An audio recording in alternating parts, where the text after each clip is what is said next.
Қазақстанның ашық кітапханасы.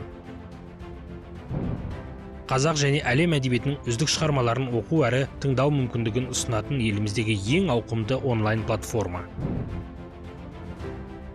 Ұлттық және шетел әдебиеті үздік авторлардың 6000-нан аса кітабы жинақталған.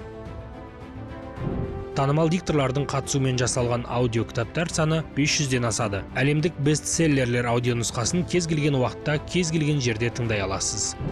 Платформа электронды кітап, аудио кітап қорынан бөлек дәстүрлі ән мен күй, мультфильм, деректі көркем фильмдер мен тарихи архивтерді де ұсынады. Ашық кітапхананың кітап және аудио кітап деп аталатын мобильді қосымшаларын тегін жүктеп алуға болады. Жеке электронды кітапханаңызды жасақтап, біздің оқырмандар қатарына қосылыңыз.